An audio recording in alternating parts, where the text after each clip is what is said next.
भाई मेरा सभी से एक सुझाव है, मानना ना मानना आपके ऊपर बात है।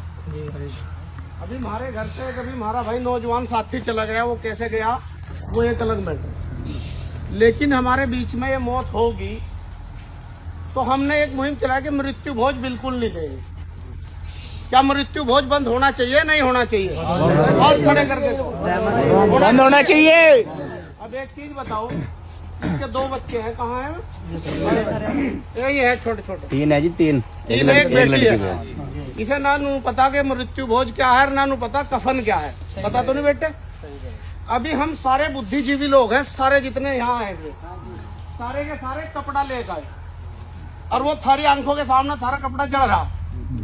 अगर इतने जितने का आप कफन लेकर आए, अगर इतने पैसे लिफाफे में डाल करके इस परिवार को देते, क्या आप तो अपने बच्चे की वो फीस भर लेता, कॉपी किताब पेंसिल किताब या जूता खरीद लेता।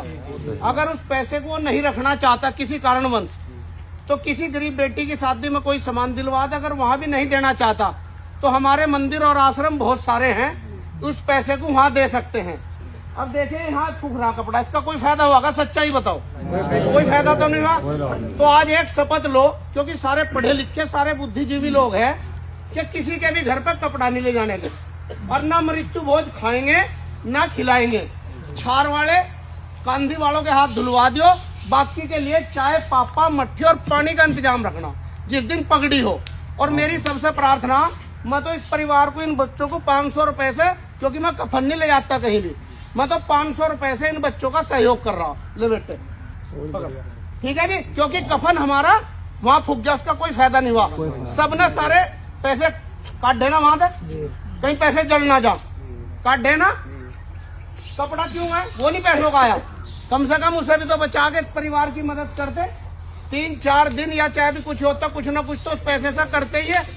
तो मेरी सबसे हाथ जोड़कर प्रार्थना, चाहे सारे के सारे हाथ जुड़वा लो, मेरे पे पैर पकड़वा लो, लेकिन इस प्रथा को बिल्कुल बंद कर दो।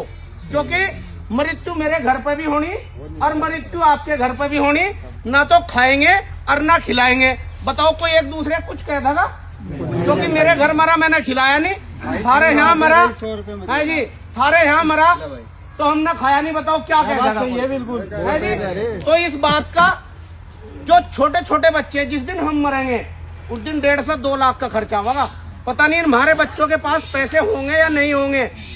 ये कर्ज मांगेंगे, 10 जने ना मना करेंगे, और कोई कर्ज भी देगा तो 10% से कम नहीं देने का। तो ये कर्ज तारते तारते मर जाएंगे। तो हम अपने बच्चों को खुद ही कर्ज में बांध कर जा रहे हैं। और जब ये प्रथा ही हम बंद कर देंगे, तीसरी पीढ़ी को नहीं रहेगा, या था ही नहीं कोई